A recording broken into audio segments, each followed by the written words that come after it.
성운 재단 설립 1주년 기념식장. 천장을 가득 메운 화려한 샹들리에의 불빛이 폭포수처럼 쏟아져 내려 은하의 드레스 위에서 부서졌다. 수많은 카메라 플래시가 파도처럼 밀려들었고 사람들은 단상 위에 선 그녀를 향해 아낌없는 찬사를 보냈다. 불과 1년 전 차가운 빛 속에서 붕어빵 리어카를 끌며 하루하루를 견뎌내던 소녀의 흔적은 그 어디에도 없었다. 사람들은 그런 은하를 보며 현대판 신데렐라라 칭송했고 그녀가 누리는 이 화려한 삶을 동경과 질투가 섞인 눈빛으로 바라보았다. 하지만 은하의 마음은 그 어느 때보다 차갑게 식어 있었다. 입술 끝에는 우아한 미소를 걸어둔 채 내빈들에게 인사를 건네고 있었지만 그녀의 시선은 행사장 저 멀리 빛이 닿지 않는 어두운 구석에 멈춰섰다. 그곳에는 독사처럼 서늘한 눈빛을 한 강만석 부회장과 질투에 눈이 먼 최이주가 서 있었다. 그들의 눈빛은 마치 이 화려한 연회가 끝나기만을 기다리는 굶주린 포식자와 같았다. 은하는 속으로 나지막이 음조렸다. 이 왕관은 너무나 무겁고 내가 딛고 선 이 무대는 유리처럼 위태롭다. 하나뿐인 동생 서진이를 지키기 위해 그리고 자신을 믿어준 강진혁 회장의 기대에 부응하고 부모님의 원수를 갚기 위해 은하는 매 순간 자신의 진짜 얼굴을 가면 뒤로 숨긴 채 완벽한 연기를 이어가고 있었다. 기념식이 끝나고 소란스러운 군중 속에서 벗어나 이사장실로 돌아온 은하는 그제야 참아왔던 긴 한숨을 내뱉었다. 그때 비서가 조심스럽게 다가와 발신인도 없는 낡고 초라한 상자 하나를 내밀었다. 보안 검사를 마쳤다는 말에도 은하는 왠지 모를 불안감에 손끝을 떨며 상자를 열었다. 상자 안에서 가장 먼저 나타난 것은 빛바랜 사진 한 장이었다. 사진 속에는 이제는 세상에 없는 부모님이 어린 은하와 서진이를 품에 안고 세상에서 가장 환한 미소를 짓고 있었다. 순간 은하의 심장이 덜컥 내려앉았다. 이 사진은 오래전 집안에 불이 났을 때 모두 타버린 줄로만 알았던 그녀의 유일한 기억의 조각이었다. 그런데 사진의 귀퉁이는 누군가 불길 속에서 강제로 끄집어낸 듯 검게 그슬려 있었고 함께 들어있던 아버지의 손수건에는 차마 지워지지 않은 낡은 혈흔이 갈색 얼룩으로 남아 있었다. 사진을 뒤집어 본 은하의 손이 눈에 띄게 떨리기 시작했다. 그 뒷면에는 누군가 날카로운 펜촉으로 휘갈겨 쓴 문장이 박혀 있었다. 내가 누리는 그 모든 것이 피의 대가라면 너는 어떤 선택을 하겠니? 그 순간 예고도 없이 이사장실 문이 벌컥 열렸다. 은하는 본능적으로 사진과 손수건을 책상 서랍 안으로 거칠게 밀어 넣었다. 문 앞에 서 있는 이는 비열한 미소를 짓고 있는 강만석이었다. 이사장님, 행사를 아주 훌륭하게 마치셨더군. 그런데 얼굴색이 왜 그렇게 안 좋은가? 마치 봐서는 안 될 유령이라도 본 사람처럼 말이야. 강만석은 은하의 초조함을 즐기듯 천천히, 아주 천천히 그녀의 책상 앞으로 다가왔다. 그의 그림자가 은하의 발등을 덮치듯 길게 늘어졌다. 강만석의 구두 소리가 대리석 바닥을 울릴 때마다 은하의 심장은 불규칙하게 요동쳤다. 서랍 속으로 급히 밀어넣은 그 사진, 부모님의 미소 위로 덧칠해진 검은 그슬림과 아버지의 혈흔이 손바닥에 닿았던 감촉이 여전히 뜨겁게 남아 있었다. 은하는 책상 끝을 꽉 움켜쥐었다. 손톱이 하얗게 질릴 정도로 힘을 주자 비로소 떨림이 잦아들었다. 그녀는 다시 완벽한 성운 재단 이사장의 가면을 고쳤었다. 예고도 없이 무례하시군요. 강 부회장님. 이사장실은 누구에게나 열린 광장이 아닙니다. 은하의 목소리는 서늘했다. 방금 전까지 공포에 질려 있던 여자의 것이라고는 믿기지 않을 만큼 정제된 톤이었다. 하지만 강만석은 그 미세한 균열을 놓치지 않았다는 듯 입가에 비열한 미소를 머금은 채 책상 바로 앞까지 다가왔다. 그의 몸에서는 비릿한 시가 향과 권위적인 향수 냄새가 섞여 풍겼다. 그 냄새는 은하에게 늘 압박감을 주었다. 무례라니요.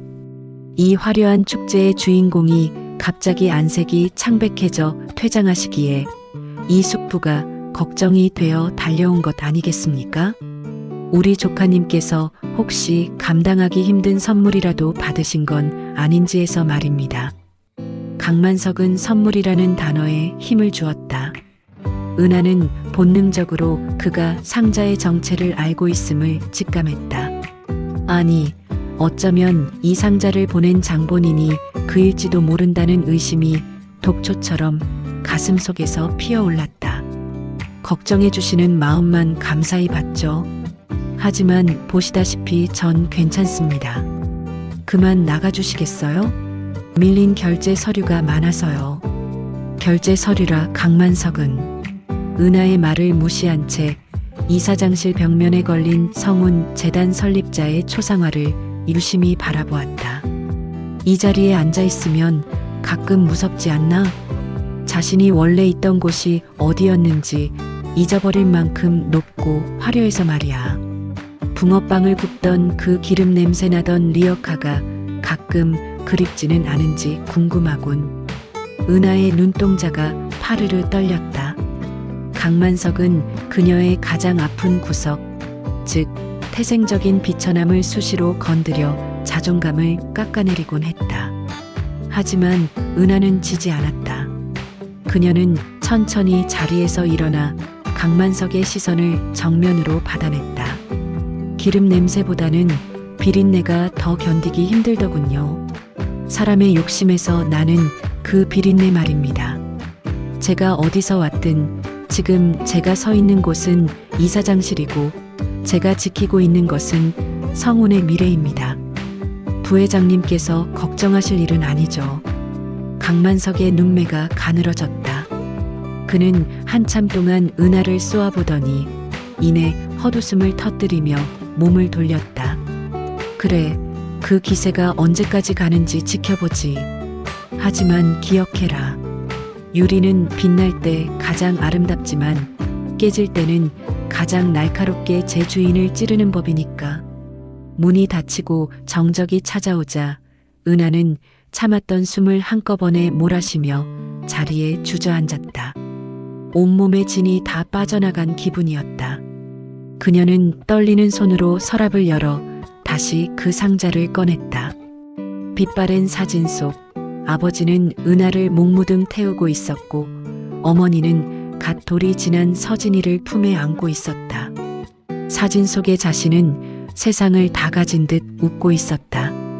그 시절 비록 가난했지만 그들에게는 서로라는 우주가 있었다. 단칸방에 모여 앉아 된장찌개 하나를 두고 나누던 대화들이 겨울밤 이불 속에서 서로의 발을 맞대며 온기를 나누던 기억들이 파노라마처럼 스쳐 지나갔다. 하지만 그 행복은 한순간의 불길로 재가 되어 사라졌다. 의문의 화재, 부모님의 죽음, 그리고 홀로 남겨진 어린 남매. 은하는 동생 서진이를 살리기 위해 무엇이든 해야 했다. 학교를 그만두고 공장을 전전하고 차가운 거리에서 붕어빵을 팔며 동생의 병원비와 학비를 벌었다. 그녀에게 자존심이나 꿈 같은 단어는 사치였다. 그러던 어느 날 성운그룹의 강진혁 회장이 나타났다. 그는 은하의 부모님과 과거 인연이 있었다며 그녀를 거두어 주었다. 평범한 길거리 소녀에서 재단의 이사장으로 신분 상승은 하룻밤 사이에 이루어졌다. 사람들은 기적이라 말했지만 은하에게 이것은 기적이 아니라 전쟁터였다. 다시 사진 뒷면의 글귀를 내려다보았다. 내가 누리는 그 모든 것이 피의 대가라면 너는 어떤 선택을 하겠니? 피해 대가라는 말이 은하의 가슴에 비수처럼 박혔다. 강진혁 회장의 호의가 순수한 연민이 아니라면, 부모님의 죽음 뒤에 내가 모르는 추악한 진실이 숨겨져 있다면, 만약 내가 딛고 선 이 화려한 무대가 부모님의 희생 위에 세워진 혈단이라면, 생각이 꼬리에 꼬리를 물고 이어지자 은하는 구역질이 날 것 같은 현기증을 느꼈다. 그때 책상 위에 놓인 휴대전화가 진동했다. 화면에는 내 동생 서진이라는 글자가 떠 있었다. 은하는 서둘러 감정을 추스르며 전화를 받았다. 응, 서진아. 누나, 오늘 기념식 잘 끝났어? 뉴스 보니까 누나 진짜 예쁘게 나오더라. 우리 누나지만 진짜 연예인인 줄 알았다니까. 해맑은 동생의 목소리를 듣는 순간 은하의 눈시울이 뜨거워졌다. 서진이는 은하에게 남은 유일한 삶의 이유이자 그녀가 가면을 쓰는 목적 그 자체였다. 응, 잘 끝났어, 서진아. 공부는 잘 돼가? 몸은 좀 어때? 어디 아픈 데는 없고? 에이, 또 잔소리. 나 이제 다 나았어. 누나 걱정 안 시키려고 열심히 공부 중이니까 너무 무리하지 마. 알았지? 누나, 목소리가 좀 잠긴 것 같은데 무슨 일 있는 건 아니지? 아니야, 조금 피곤해서 그래. 누나 걱정 말고 밥 잘 챙겨 먹어. 알았지? 사랑한다, 서진아. 전화를 끊고 은하는 사진을 가슴에 꼭 품었다. 서진이의 그 해맑은 웃음을 지키기 위해서라면 설령 이곳이 지옥이라 해도 그녀는 기꺼이 버틸 수 있었다. 설령 이 왕관이 피로 물든 것이라 해도 그녀는 그것을 벗어던질 수 없었다. 밤이 깊어지자 은하는 이사장실에 불을 끄고 창밖을 내다보았다. 도심의 야경은 보석처럼 빛났지만 그 불빛들이 모두 누군가의 눈물이나 희생으로 만들어진 것은 아닐까 하는 생각이 들었다. 그녀는 책상 위에 놓인 아버지의 피 묻은 손수건을 가만히 만져보았다. 거칠고 낡은 천의 감촉이 마치 아버지의 투박한 손길처럼 느껴졌다. 아빠, 엄마, 제가 지금 잘하고 있는 걸까요? 이 길이 정말 맞는 걸까요? 대답 없는 질문만이 공허한 방안을 맴돌았다. 은하는 다시 상자를 깊숙한 곳에 숨겼다. 그리고 거울 앞에 섰다. 거울 속에는 더 이상 겁에 질린 소녀가 없었다. 차갑고 단단한, 누구에게도 틈을 보이지 않는 성운 재단의 이사장 고은아만이 서 있었다. 그녀는 결심했다. 이 상자를 보낸 자가 누구든, 그리고 그가 파헤치려는 진실이 무엇이든 그녀는 정면으로 맞설 것이다. 그것이 자신을 파멸시키는 길이라 해도 소중한 것을 지키기 위해 시작한 이 연극을 중간에 멈출 수는 없었다. 은하는 코트를 걸치고 방을 나섰다. 복도의 센서 등이 하나둘씩 켜지며 그녀의 앞길을 비추었지만 그녀의 뒤로 늘어진 그림자는 그 어느 때보다 길고 짙었다. 이제 곧 폭풍이 몰아칠 것이다. 그리고 그 폭풍의 끝에서 마주할 진실이 자신을 어디로 데려갈지 은하는 알지 못했다. 다만 한 가지만은 확실했다. 이제부터는 방어가 아니라 공격을 해야 할 시간이라는 것을. 그녀의 구두 소리가 정적을 깨뜨리며 복도 멀리 사라져갔다. 마치 거대한 운명의 수레바퀴가 구르기 시작하는 소리처럼. 밤은 깊었으나 은하의 눈은 선명하게 깨어 있었다. 거실 한복판에 놓인 낡은 상자는 마치 살아있는 생물처럼 기괴한 압박감을 뿜어내고 있었다. 은하는 그 상자를 뚫어지게 응시하며 생각에 잠겼다. 15년 전 모든 것을 앗아간 그 불길 속에서 살아남은 물건이 이제야 나타났다는 사실은 결코 우연일 수 없었다. 그것은 누군가 의도적으로 설계한 초대장이었다. 은하는 가장 먼저 재단 보안팀 몰래 개인적으로 알고 지내던 사설정보원 지훈에게 연락을 취했다. 지우는 과거 은하가 거리에서 고군분투하던 시절 알게 된 인물로 지금은 뒷골목에 온갖 정보를 주무르는 실력자가 되어 있었다. 이 상자가 배달된 경로를 찾아내야 해. 퀵서비스든 택배든 아니면 누군가 직접 두고 간 것이든 상관없어. 단 하나라도 흔적을 찾아줘. 은하의 낮은 목소리에 지우는 짧게 답했다. 성운 재단 건물은 보안이 철저해서 쉽지 않겠지만 이사장님 부탁이니 밤을 새워서라도 쥐새끼 한 마리 지나간 자국까지 훑어보죠. 다음날 새벽 지훈으로부터 연락이 왔다. 은하는 주위의 시선을 피해 재단 근처 외곽의 한적한 카페에서 그를 만났다. 지훈이 내민 것은 태블릿 PC 화면이었다.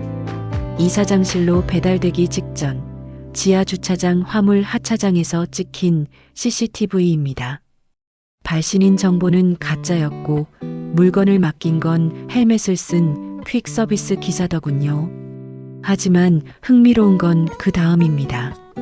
화면 속에서 퀵 기사가 상자를 건네준 상대는 재단의 직원이 아니었다. 검은 정장을 입은 낯선 남자. 그는 상자를 받아쥐고는 능숙하게 보안 검색대를 통과해 이사장실 비서실에 전달했다.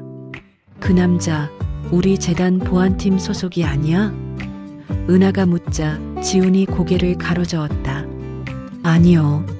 성운그룹 본사, 즉 강진혁 회장님의 직속 수행팀 인원입니다. 은하의 심장이 차갑게 얼어붙었다.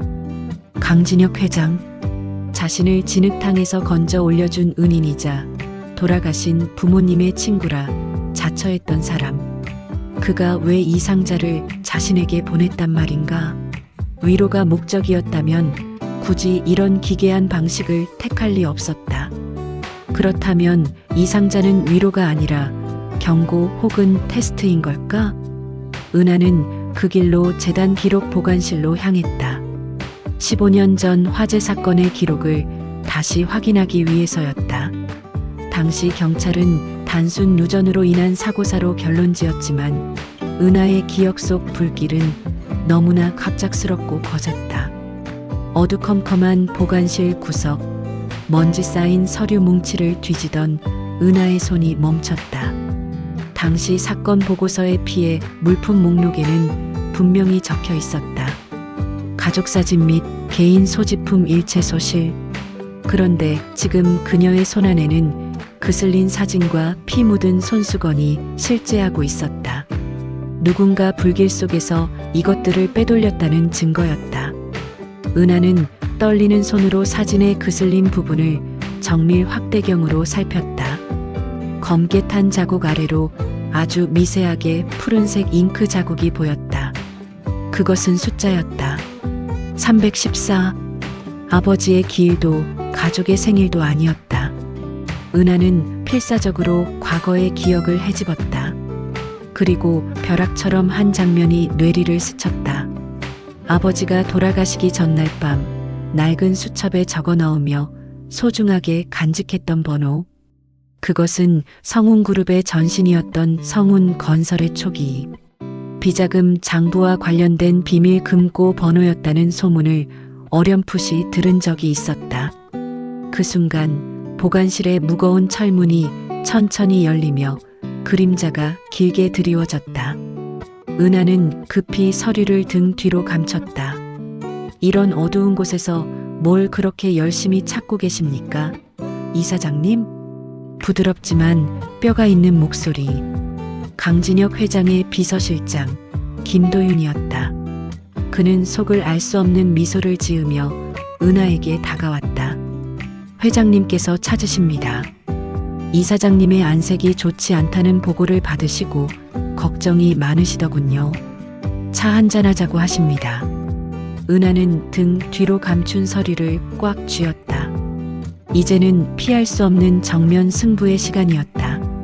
강진혁 회장이 자신을 이 화려한 감옥에 가둔 진짜 이유를 확인해야만 했다. 가야죠. 회장님께서 부르시는데. 은하는 서류를 교묘하게 소매 속으로 숨기며 일어섰다. 그 그녀의 눈빛은 더 이상 흔들리지 않았다.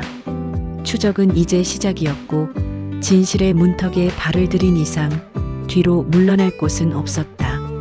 복도를 걷는 은하의 발소리가 고요한 재단 건물에 규칙적으로 울려 퍼졌다. 마치 거대한 진실의 북소리처럼 그녀의 심장 박동과 맞물려 점점 더 크게, 더 단단하게 요동치고 있었다. 강진혁 회장의 집무실은 성운 그룹 본사 꼭대기층에 위치해 있었다. 통유리 너머로 서울 시내가 한눈에 내려다 보이는 그곳은 마치 신이 세상을 굽어 살피는 성체와도 같았다.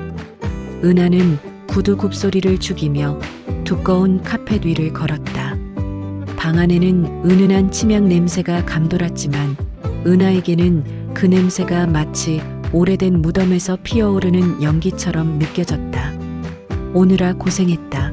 안락 기자의 깊숙이 몸을 묶고 있던 강진혁이 천천히 몸을 일으켰다. 칠순을 넘긴 나이에도 불구하고 그의 눈빛은 여전히 날카로운 검처럼 번뜩였다. 그는 인자한 할아버지 같은 미소를 지으며 은하를 맞이했지만 은하는 그 미소 뒤에 숨겨진 서늘한 진실을 꿰뚫어 보려 애썼다.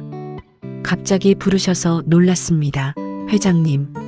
기념식장에서 내 표정이 어두웠다는 말을 들었다. 이 할아비가 너를 너무 몰아세운 건 아닌지 걱정이 되더구나.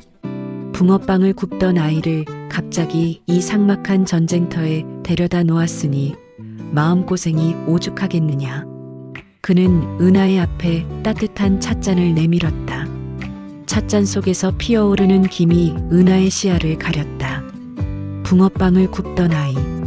강진혁은 늘 이 표현을 썼다.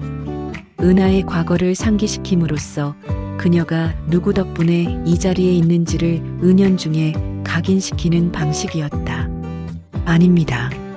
회장님 덕분에 저와 서진이가 사람답게 살 수 있게 되었습니다. 그 은혜는 평생 잊지 않고 있습니다. 은하는 준비해온 대답을 내놓았다. 하지만 그녀의 손은 소매 속에 감춘 314라는 숫자가 적힌 사진을 필사적으로 쥐고 있었다. 그래, 그 마음이면 됐다. 그런데 은하야, 요즘 들어 내 주변에 쥐새끼들이 얼씬거리는구나. 내 허락 없이 보관실을 뒤진다거나 발신인도 없는 상자에 마음을 빼앗기는 그런 쥐새끼들 말이다. 강진혁의 목소리는 여전히 부드러웠으나 은하의 등에 서늘한 식은땀이 흘렀다. 그는 이미 알고 있었다. 지훈을 시켜 경로를 추적한 것도, 보관실에서 서류를 뒤진 것도, 이 방에 들어온 순간부터 그녀는 거대한 거미줄에 걸린 나비였다. 상자 말씀이십니까? 은하는 최대한 덤덤하게 되물었다. 여기서 모르는 척을 하는 것은 오히려 독이 될 터였다. 누군가 저에게 장난을 치려는 모양입니다. 15년 전 화재 때 타버린 줄 알았던 가족 사진을 보냈더군요. 누군가의 악의적인 장난이라 생각해서 처리하려던 참이었습니다. 악의적인 장난이라. 강진혁은 찻잔을 내려놓고 은하를 빤히 바라보았다.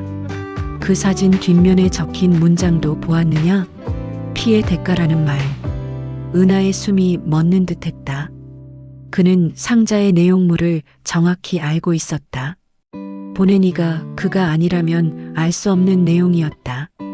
내 아버지는 참 고집이 센 사람이었다. 성운의 초석을 닦을 때 내 옆에서 가장 큰 도움을 주었지만 동시에 가장 큰 걸림돌이 되기도 했지. 그는 지나치게 정의라는 것에 집착했거든. 기업을 키우다 보면 때로는 손에 피를 묻혀야 할 때도 있는 법인데 말이다. 강진혁은 마치 옛날 이야기를 하듯 담담하게 말을 이어갔다. 하지만 그 내용은 은하에게 거대한 해머가 되어 가슴을 내리쳤다. 아버지가 강진혁의 동료이자 걸림돌이었다니. 은하야, 너는 영리한 아이다. 내 아버지가 지키려 했던 그 하찮은 정의가 결국 내 가족을 어떤 지옥으로 몰아넣었는지 너는 똑똑히 보았지. 지금 내가 누리는 이 화려한 빛은 내 아버지가 끝내 거부했던 그 피의 대가를 내가 대신 치러서 만든 것이다.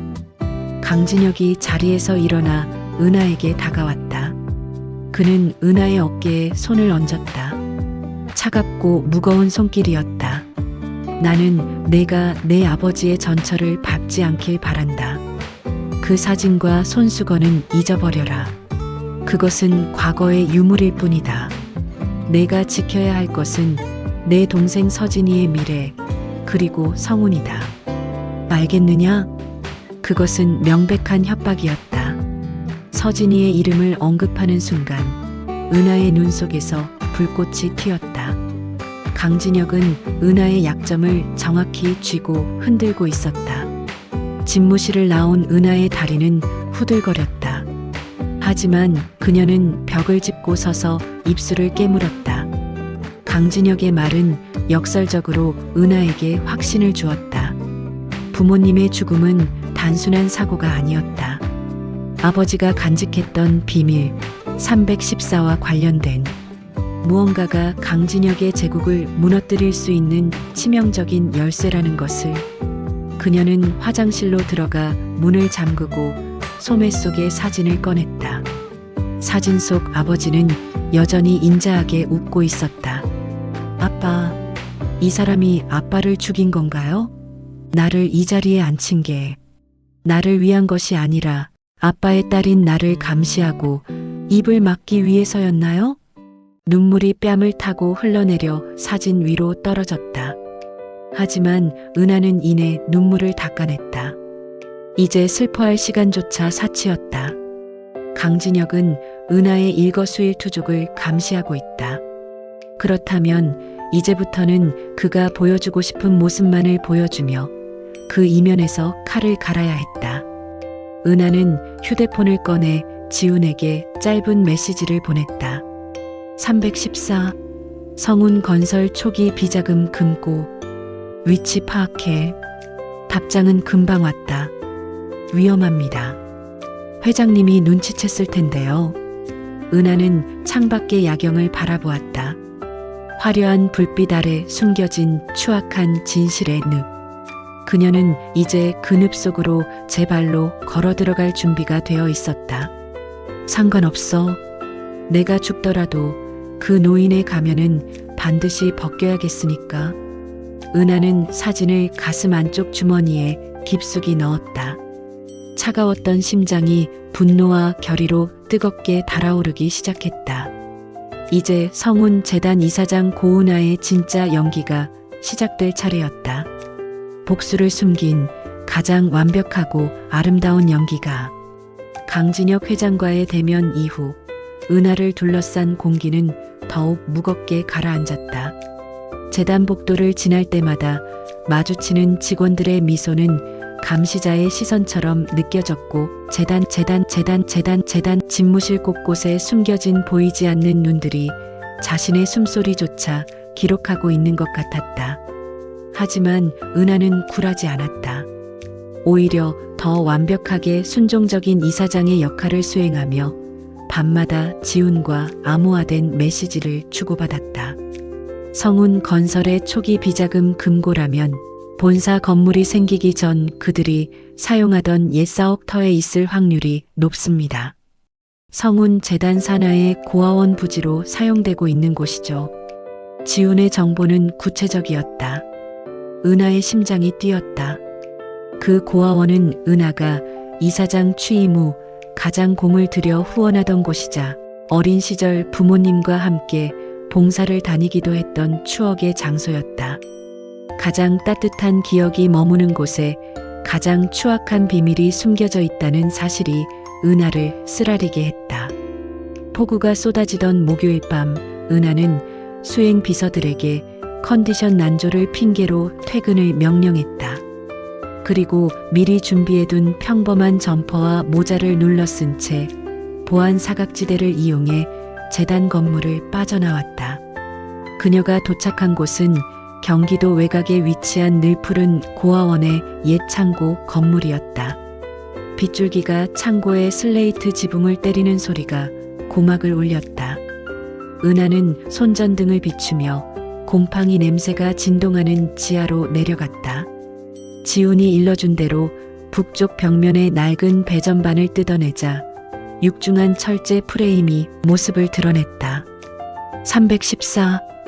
은하는 떨리는 손가락으로 다이얼을 돌렸다. 0에서 3으로 다시 1로 마지막 4로. 찰칵 하는 기계적인 마찰음과 함께 거대한 벽면이 아주 미세하게 뒤로 밀려났다. 그 틈새로 쏟아져 나온 것은 15년 동안 갇혀있던 서늘하고 퀴퀴한 과거의 공기였다. 금고안은 예상외로 단출했다. 수천억의 현금이나 보석 대신 낡은 가죽 가방 하나가 놓여 있을 뿐이었다. 은하는 홀린 듯 가방을 열었다. 그 안에는 성운건설의 이면 계약서들과 함께 아버지가 직접 수기로 작성한 일기가 들어 있었다. 23일. 강진혁이 선을 넘었다. 그는 성운을 키우기 위해 하청업체 노동자들의 목숨값을 담보로 잡았다. 나는 내일 이 장부를 검찰에 넘길 것이다. 이것이 내 아이들에게 줄 수 있는 마지막 유산, 정이다. 일기의 마지막 장은 피로 얼룩져 있었다. 은하는 비명을 지르듯 입을 틀어막았다. 아버지는 사고로 돌아가신 게 아니었다. 강진혁의 추악한 성공을 막으려다 살해당한 것이었다. 그리고 그가 말한 피의 대가란 바로 은하의 부모님이 흘린 피였다. 가방 밑바닥에서 작은 USB 하나가 떨어졌다.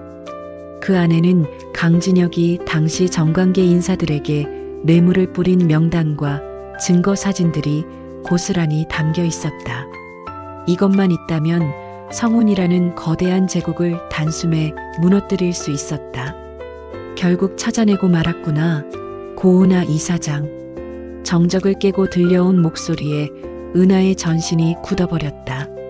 천천히 고개를 돌리자 창고 입구에 김도윤 비서실장과 검은 정장의 사내들이 서 있었다.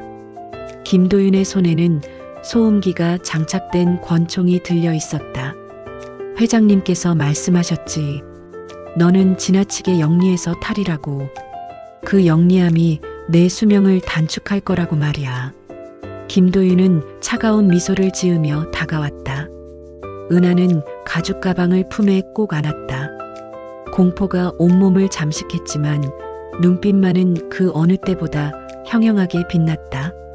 이게 내 아버지가 목숨과 바꾼 진실이야. 너희가 아무리 감추려 해도 이미 세상에 나갈 준비가 끝났어. 과연 그럴까? 여기서 내가 사라지면 이 가방도 다시 어둠 속으로 사라질 텐데. 김도윤이 방아쇠에 손가락을 걸었다. 일촉즉발의 순간 은하의 주머니 속 휴대폰에서 경보음이 울렸다. 착각하지 마. 내가 여기까지 혼자 왔을 것 같아? 은하는 휴대폰 화면을 김도윤에게 보여주었다. 화면 속에는 실시간으로 클라우드에 업로드되고 있는 파일들의 목록이 떠 있었다. 그리고 그 수신처에는 국내 주요 언론사와 검찰청의 주소가 찍혀 있었다. 내가 여기서 죽으면 이 데이터는 즉시 공개돼. 강진혁 회장과 너희 모두가 함께 지옥으로 가는 티켓이지. 선택해. 나를 죽이고 성운을 파멸시킬지 아니면 길을 비킬지. 은하의 목소리는 비바람을 뚫고 강하게 울려 퍼졌다. 붕어빵을 굽던 연약한 소녀는 더 이상 없었다. 그녀는 이제 제 아버지가 못다 한 정의를 실현하기 위해 스스로 괴물이 되기로 결심한 잔혹하고 위대한 복수자였다. 김도윤의 눈동자가 흔들리기 시작했다. 은하는 가방을 움켜쥔 채 어둠을 뚫고 당당하게 걸음을 내디뎠다. 이제 진실의 심판대가 그들을 기다리고 있었다. 성운 그룹의 심장부인 성운재단 이사장이 회장을 고소했다는 소식은 대한민국 전체를 뒤흔들었다. 법정으로 향하는 은하의 앞에는 수백 명의 취재진이 온집해 있었다.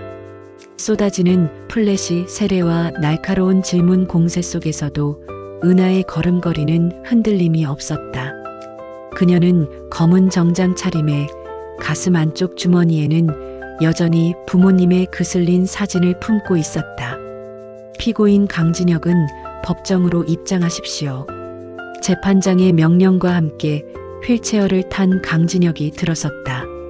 그는 건강이 악화된 듯 초라한 노인의 모습을 연기하고 있었지만 은하와 시선이 마주치는 순간 그의 눈 속에는 여전히 탐욕스러운 포식자의 안광이 번뜩였다.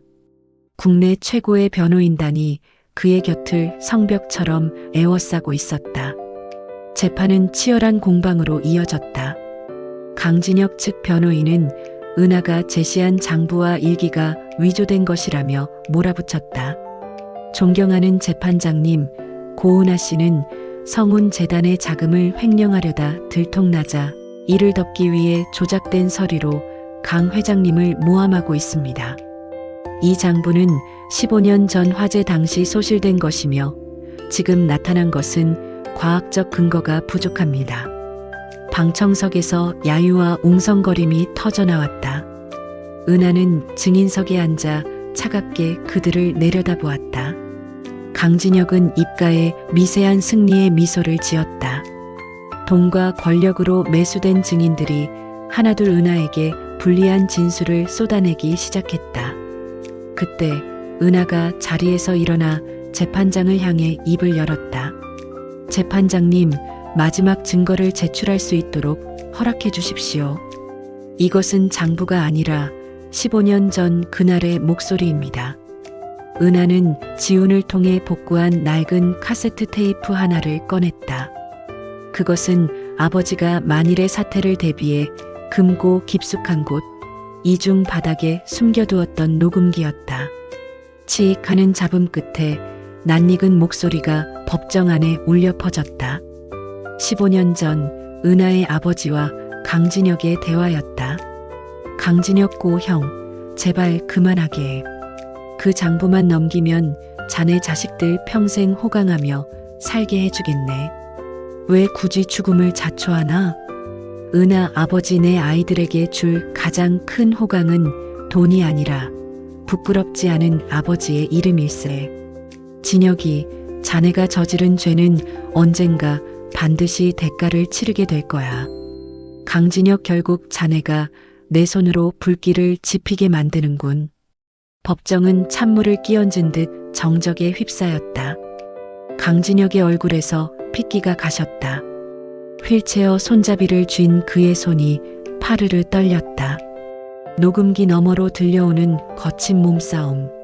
소리와 불길이 치솟는 듯한 굉음은 그날의 참혹함을 생생하게 증언하고 있었다. 은하는 강진혁을 정면으로 응시하며 외쳤다. 강진혁 회장님, 당신은 저에게 이 자리가 피의 대가라고 하셨죠? 맞습니다. 하지만 그 피는 당신의 노고가 아니라 제 부모님이 끝까지 지키려 했던 정의의 피였습니다. 당신은 저를 이 화려한 무대 위에 올려 감시하려 했지만 저는 이 무대를 당신의 죄를 밝힐 심판대로 만들었습니다. 판결의 순간 재판장의 목소리가 정적을 깨뜨렸다. 피고인 강진혁에게 살인 교사 및 횡령, 뇌물 공여죄를 인정하여 법정 최고형인 무기징역을 선고한다. 법봉이 3번 울리는 소리는 마치 은하의 가슴속에 맺혀있던 15년의 응어리가 풀리는 소리와 같았다. 강진혁은 절규하며 끌려나갔고 은하는 그제야 참아왔던 눈물을 터뜨렸다. 법원 밖으로 나온 은하의 위로 맑은 햇살이 쏟아졌다. 더 이상 카메라 플래시는 두렵지 않았다. 그녀는 품 안에서 사진을 꺼내 햇빛에 비추어 보았다.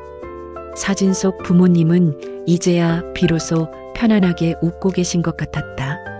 멀리서 서진이가 달려와 은하를 꼭 껴안았다.